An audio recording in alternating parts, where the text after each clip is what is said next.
تو اگر کھایا جائے گا کوئی اثر نہیں لائے گا. قرآن نے تو یہ بتلایا, احادیث نے تو یہ بتلایا کہ جو شخص حرام کھاتا ہے وہ جہنم کے انگارے کھا رہا ہے. کیا مطلب ہے؟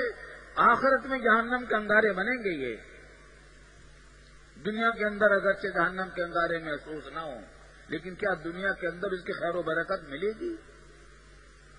بے برکتی پھیلتی ہے, پھیلی ہوئی ہے ہمارے معاشرے میں. کوئی گھر بیماروں سے خالی نہیں ہے. بیماریاں ہیں, بے حد و انتہا ہیں, کوئی حد و انتہا نہیں ہے. مالداروں کے گھرانے ہوں یا غریبوں کے گھرانے ہوں, کوئی گھر بیمار سے خالی نہیں. اور پھر بیماریاں بھی کتنی خطرناک ہیں, کتنی بڑی بڑی ہیں. اور غریب آدمی کو بیماری ہو جائے تو اس کا تو کوئی ٹھکانہ ہی بیچارے کا نہیں ہے. اس واسطے کہ ڈاکٹروں کی فیسیں اور ٹیسٹوں کی فیسیں اس کے بس کا کام نہیں. ایڑیاں رگڑ رگڑ کے بیمار رخصت ہو جاتے ہیں اس دنیا سے. یہ سب کچھ ہو رہا ہے ہماری بدعمالیوں کا نتیجہ ہے. یاد رکھیے, مال حرام کبھی خیر نہیں لاتا, کبھی خوشیاں نہیں لاتا. ہمیشہ اس سے مصیبتیں آتی ہیں. آخرت میں تو عذاب ہے ہی. عام طور سے مال حرام کی مصیبت اور سزا دنیا میں بھی مل کر رہتی ہے, اور ہم آج ان سزاؤں میں گرفتار ہیں. پھوٹ پڑ گئی ہے پوری ملک میں. ایک دوسرے کا گلا کاٹ رہے ہیں, اور پھر بہت سے لوگ تو ایسا بھی کرتے کہ اسلام کا نام لے کر گلا کاٹتے. انا للہ و انا الیہ راجعون. یہ افسوسناک صورتحال ہے. اور ہمارے سرکاری افسران کا حال یہ ہے, ملازمین کا حال یہ کہ سہولتیں ساری لے رہے ہیں, تنخواہیں پوری لے رہے ہیں, اوپر سے لے کر نیچے تک سرکاری مشینری کا حال یہی ہے, لیکن اپنی ڈیوٹی انجام نہیں دے رہے. یہ حرام خوری ہے. جب حکام کریں گے حرام خوری, عوام بھی کر رہے ہیں. امالکم اعمالکم. اور یہ جو حکام ایسی حرکتیں کر رہے ہیں اس واسطے کر رہے ہیں کہ ہم خراب ہیں. حدیث کا مضمون ہے کہ جیسے تمہارے اعمال ہوں گے ویسے ہی تمہارے حکمران ہوں گے. ہمارے اعمال خراب ہوئے تو ہمارے اوپر حکمران بھی خراب آ گئے, مسلط ہو گئے, اور یہ بدامنی پھیلی ہوئی ہے. حضرت شاہ عبداللہ غازی رحمۃ اللہ علیہ کے مزار کی بے حرمتی, اور پھر وہاں پر کتنے بے گناہوں کی شہادت, کتنے بے گناہوں کی زخمی ہو جانا. مولانا امین صاحب کی شہادت, المناک شہادت, ایک عالم دین کی شہادت, استاد حدیث کی شہادت, قال اللہ و قال رسول کے پڑھانے والے استاد کی شہادت. یہ معمولی جرائم تو نہیں ہیں, بہت خوفناک جرائم ہیں. لیکن اس کا حل, ہماری حکومت میں اگر کچھ اہلیت ہوتی تو یہ واقعات ہی پیش نہ آتے. وہ اسباب ہی حکومت ختم کر دیتی جن سے واقعات پیش آتے ہیں. لیکن ہماری حکومت جیسی ہے آپ کو معلوم ہے. اس واسطے کثرت کے ساتھ اللہ سے پناہ مانگنے کی ضرورت ہے. ہر شخص اپنے اپنے اعمال کا جائزہ لے کر اللہ سے توبہ کرے اپنے گناہوں کی, اور اپنے اعمال کی اصلاح کی کوشش کرے, توبہ کرے اللہ تعالیٰ سے, اور اللہ تعالیٰ سے پناہ مانگتا رہے. اور میرا مشورہ یہ ہے کہ چلتے پھرتے اٹھتے بیٹھتے ویسے بھی کسی خاص تعداد کے بغیر یہ آیت کریمہ پڑھتے رہیں, لا الہ الا انت سبحانک انی کنت من الظالمین, لا الہ الا انت سبحانک انی کنت من الظالمین. تو اس کو کثرت سے پڑھتے رہیں, اور اللہ تعالیٰ سے ویسے بھی دعا کرتے رہیں, گناہوں سے بھی توبہ اور استغفار کریں, اپنے اعمال کو ٹھیک کرنے کی کوشش کریں. عورتوں کے, بچوں کے بدعمالیوں کی وجہ سے اللہ تعالیٰ کی طرف سے عذاب آتے ہیں, اور یہ پورا عذاب نہیں ہوتا, تھوڑا عذاب ہوتا, چکھایا جاتا ہے. کیسے خوفناک زلزلے آئے تھے جس نے پورے ملک کو ہلا کر ڈال دیا تھا, اور پورا کتنا بڑا علاقہ تباہ و برباد ہو گیا تھا. جب ہم وہاں گئے تھے, جب وہ زلزلے آئے تو وہاں ہم گئے, فوج نے اپنا خیمہ ڈالا, اپنا وہاں کیمپ بنایا ہوا تھا. تو اس کے جو جنرل تھے اس علاقے میں حکومت کی طرف سے, فوج کی طرف سے جو مقرر تھے فوجی جنرل, تو ان کو تب اطلاع ملی کہ ہم لوگ آنے والے ہیں، تو ان کا پیغام آیا کہ باقی دورہ کرنے سے پہلے آپ ہمارے کیمپ میں آ جائیں، کیمپ کو ذرا دیکھ لیں۔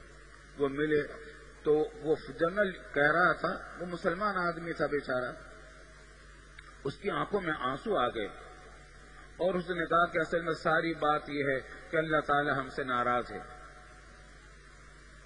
اللہ تعالی ہم سے ناراض ہے، کہ ناراض ہے اللہ رب العالمین ہم سے، راضی کر لیں۔ وہ زلزلے آئے، پھر سمندری طوفان بلوچستان میں آیا، پھر زلزلے زیارت وغیرہ کے علاقے میں بلوچستان کے دوسرے علاقوں میں آئے، پھر اب بھی سیلاب کی تباہ کاریاں آئیں جس نے پورے ملک کو تقریباً دبو کر ڈال دیا ہے معاشی اعتبار سے، اور اوپر سے یہ مصیبت ہے، قتل و غارت گری ہے، کچھ نہیں پتا کتنے آدمی روزانہ شہید کر دیے جاتے ہیں، کتنے اغوا کر دیے جاتے ہیں، اور ان تمام حالات کا نتیجہ کیا نکل رہا ہے؟ مہنگائی اپنی حد سے زیادہ بڑھ رہی ہے، بے روزگاری بڑھتی جا رہی ہے، اس کے نتیجے میں کوئی دن مشکل سے خالی جاتا ہے جب کسی ماں کے بارے میں یہ خبر نہیں ملتی کہ ایک عورت ماں نے پیسے تنگی، افلاس اور فقر و فاقے سے تنگ آ کر خود بھی خودکشی کر لی، اپنے بچوں کو بھی ریل کے نیچے کٹوا دیا۔ کئی خبر آتی ہے کہ شوہر نے اپنے بیوی بچوں کو سب کو قتل کر کے خود کو گولی مار لی۔ کئی خبر آتی ہے کہ ماں نے اپنے سارے بچوں کو زہر کے انجیکشن لگا دیے، پھر اپنے بھی انجیکشن لگا کے روتے روتے مر گئی۔ جب شوہر کو پتہ چلا تو شوہر نے بھی خودکشی کر لی۔ یہ ہے صورتحال، المناک ہے، اور خوب سمجھ لیجئے اس سے کام نہیں چلے گا کہ ہم ایک دوسرے پر اس کی ذمہ داریاں ڈالتے رہیں۔ ٹھیک ہے، کسی پر کم ذمہ داری ہے، کسی پر زیادہ ذمہ داری ہے، لیکن گناہ تو ہم سب کر رہے ہیں۔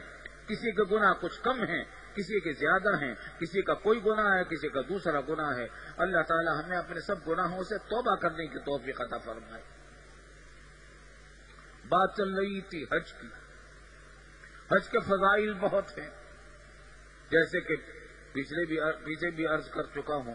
حج بھی ایک ایسی عبادت ہے کہ دو چیزوں کا خاتمہ کر دیتی ہے، گناہوں کا خاتمہ کر دیتی ہے اور فقر و فاقے کا خاتمہ کر دیتی ہے، افلاس کا خاتمہ کر دیتی ہے۔ لیکن آج کل ہمارا جو حال ہو گیا ہے، ہر چیز میں ہماری حالتیں خراب ہیں۔ جمرات پر جو رمی کی جاتی ہے، جس کو کہتے ہیں شیطان کو کنکریاں مارنا، واجب ہے یہ۔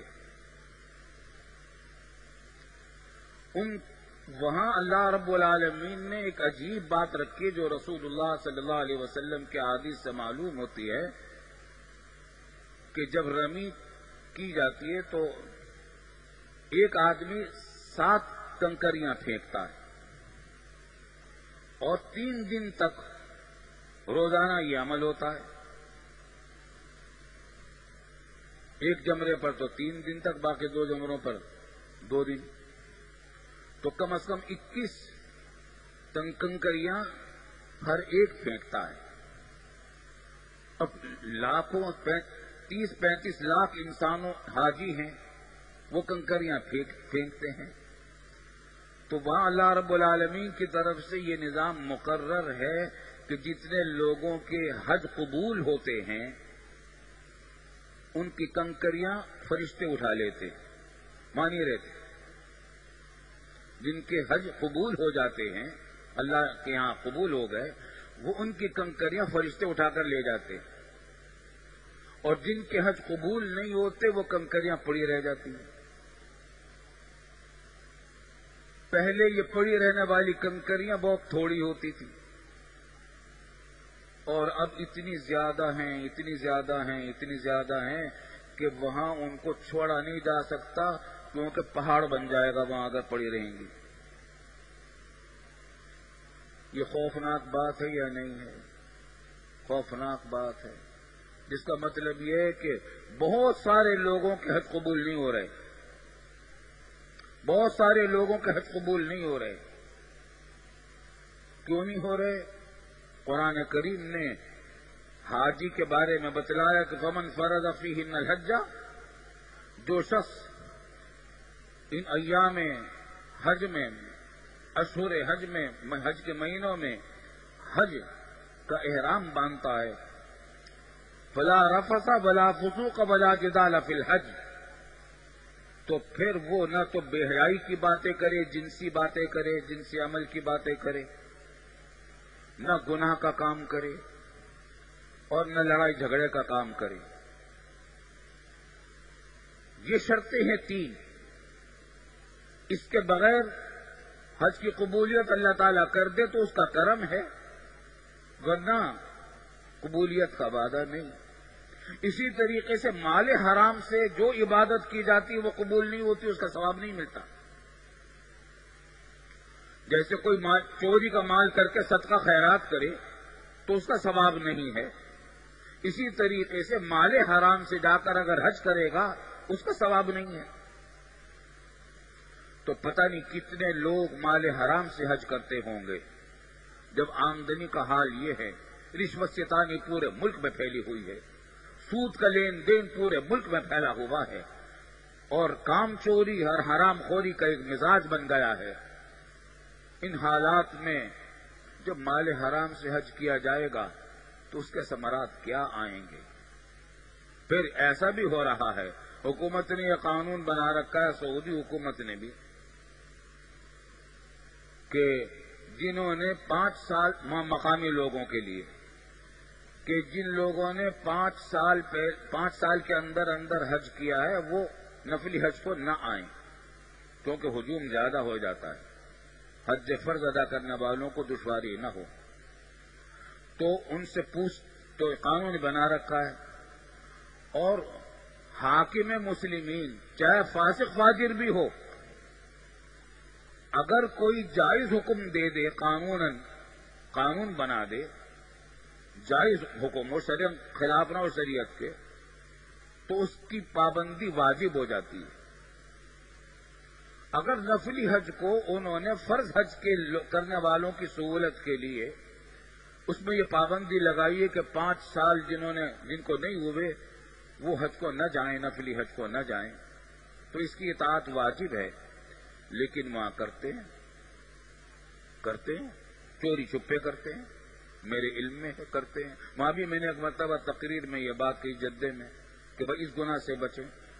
بعض اوقات تو کوئی فارم پر کرنا ہوتا ہے کہ تم نے پچھلے 5 سال میں حج کیا ہے یا نہیں، تو اس میں یہاں پاکستان میں بھی ایسا قانون ہے جہاں میں نے سنا ہے کہ فارم پر کرایا جاتا ہے اور اس میں جھوٹ لکھ دیتے ہیں کہ ہم نے حج نہیں کیا، حالانکہ 2 سال پہلے حج کر رکھا تھا۔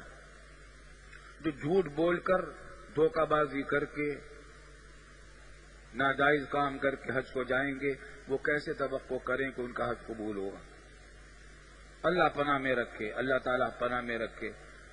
تو بھائی حج کی بات بھی چل رہی ہے، حاجیوں کو بھی اس کی فکر کرنی چاہیے کہ جانے سے پہلے اس بات کا لحاظ کریں کہ حج میں کوئی پیسہ حرام کا نہ جائے، جو حرام کی آمدنی سے کوئی پیسہ ہے وہ اس حج کے کام میں نہ لگے، کسی طریقے سے چاہے قرضہ لے کر چلے جائیں، حرام پیسے سے حج نہ کریں، کیونکہ محنت بھی بیکار جائے گی۔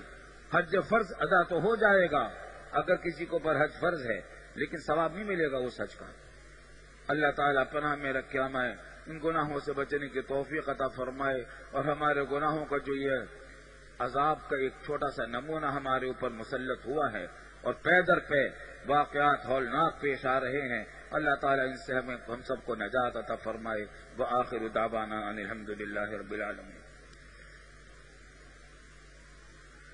یہ جو واقعات پیش آ رہے ہیں اللہ تعالیٰ کی طرف سے، تو یہ عذاب کی شکل ہے ہی، لیکن ظاہری اسباب بھی اس کے ہوتے ہیں۔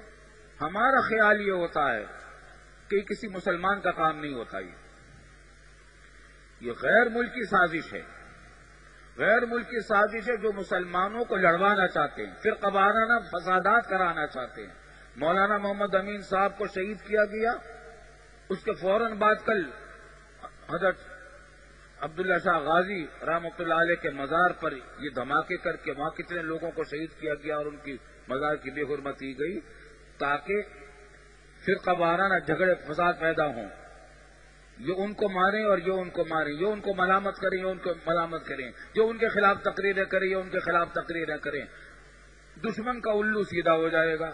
دشمن چاہتا ہی یہ ہے، ہمارے اس ملک پر قبضہ کرنا چاہتے ہیں غیر ملکی طاقتیں، ہمارے ایٹمی پلانٹ کو ختم کرنا چاہتی ہیں غیر ملکی طاقتیں، ہمارے ملک کے اسلامی دستور کو ختم کرنا چاہتی ہیں غیر مسلم طاقتیں، اسلامی جمہوریہ پاکستان کو سیکولر بنانا چاہتے ہیں غیر مسلم طاقتیں۔ اس کام کے لیے ساری حرکتیں ہو رہی ہیں۔ اللہ تعالیٰ ان کے شر اور فساد سے ہماری حفاظت فرمائے، ہم سب کو بھی اپنے اعمال کی اصلاح کی توفیق عطا فرمائے۔